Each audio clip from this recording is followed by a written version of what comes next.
সুন্দরগঞ্জের ছাদ কৃষিতে স্বপ্ন দেখাচ্ছেন কৃষি কর্মকর্তা কৃষিবিদ রাশিদুল কবির। অল্প সম্পদের যথাযথ ব্যবহার দারিদ্র্য বিমোচনের অন্যতম হাতিয়ার হতে পারে। মেটানো সম্ভব ফলমূল শাকসবজির চাহিদাও, এতে পরিবেশও থাকে সুন্দর।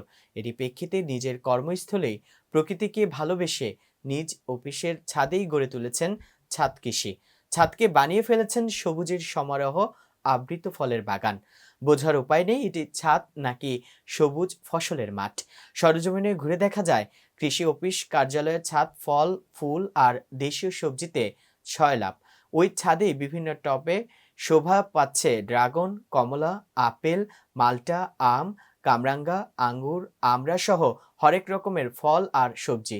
শুধু নিজে নয়, ছাদ কৃষিতে মানুষকে উদ্বুদ্ধ করতে এই উদ্যোগ নিয়েছে বলে জানা যায়। উপজেলা কৃষি সম্প্রসারণ অফিস সূত্রে উপজেলা কৃষি কর্মকর্তা কৃষিবিদ রাশিদুল কবির জানান, প্রায় 2 বছর আগে নিজস্ব অর্থায়নে ও পরিচর্যায় তিনি ছাদকে ফলদ বাগানে পরিণত করে তুলেছেন।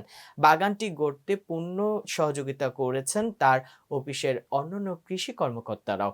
এখানে কমলার 5 রকম জাত, মাল্টার 7 রকম জাত সহ চাইনিজ কমলা, দার্জিলিং কমলা, বাড়ি এক পেয়ারা, লেবু, বারোমাসি আমড়া সহ 20 রকমের ফলের গাছ রয়েছে।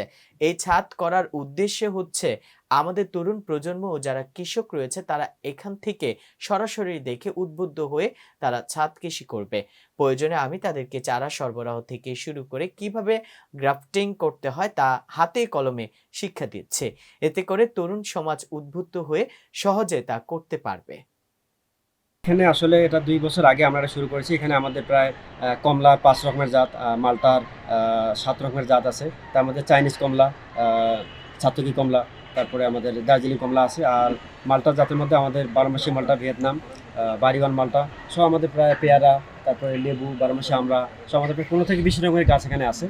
এই গাছগুলো আমি এখানে করছি কেন? যে আমাদের তরুণ সমাজ, আমাদের যারা কৃষক তারা এখানে সরাসরি দেখে তারা এখান থেকে উদ্বুদ্ধ হয়ে তারা ছাদ কৃষি করবে এবং আমি তাদেরকে প্রয়োজনীয় চারা সরবরাহ থেকে শুরু করে গ্রাফটিং এগুলো কীভাবে করতে হয় আমি তাদেরকে হাতে কলমে করে শিক্ষা দিচ্ছি এবং এখান থেকে উদ্বুদ্ধ হয়ে আমাদের যারা তরুণ সমাজ, আমাদের যারা কৃষক তারা করতেছে। দর্শক, ভিডিওটি ভালো লেগে থাকলে অবশ্যই লাইক, কমেন্ট, শেয়ার করে কাজী টিভি নিউজ 24 এর সাথেই থাকুন। ধন্যবাদ।